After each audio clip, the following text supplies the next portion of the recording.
With the global pandemic taking up all the oxygen on cable news, nearly 6,000 American lives have been lost to the coronavirus.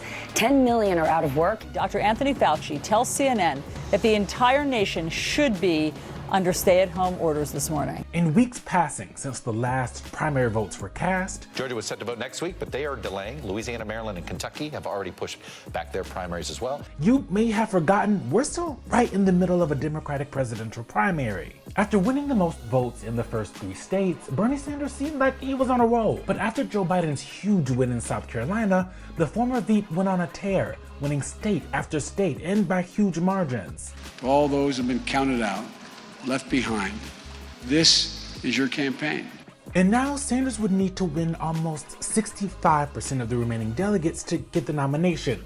While it isn't mathematically impossible, it would take a huge shift in the race. There is a path. It is admittedly a narrow path. Sanders has been spending this lag time pushing his belief that his ideas about the healthcare system and the economy are more important than ever to pull America out of the crisis. In this extraordinary moment in American and world history, we have got to think outside of the box in a way that we have never done.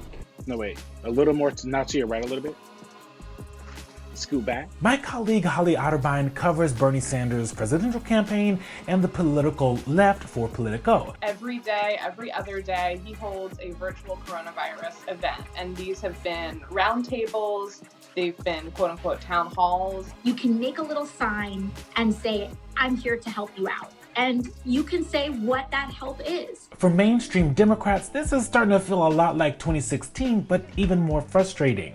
Even after he was mathematically eliminated, then he kept going, pushing the party to the left. Use that extra time to basically push for things like rule changes and a more progressive party platform.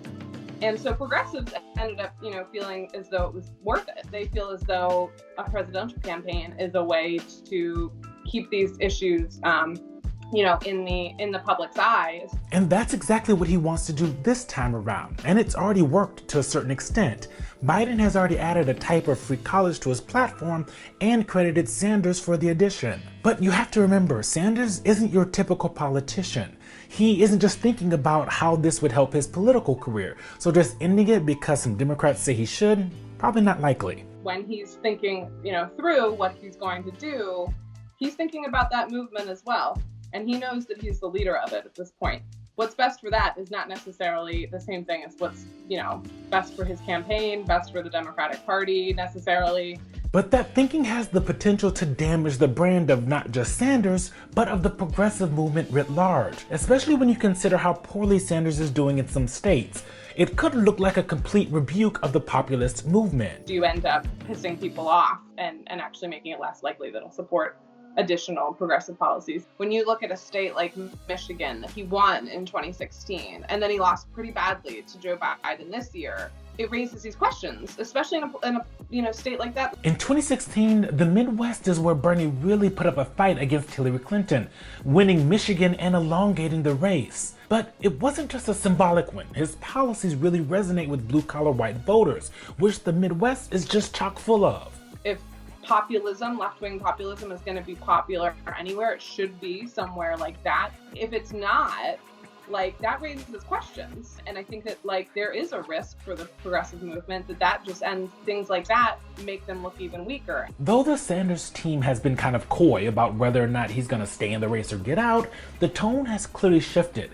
It doesn't really feel like a campaign that sees itself mounting any type of real comeback. We are assessing our campaign, as a matter of fact, where we want to go forward. But people in a democracy do have a right to vote.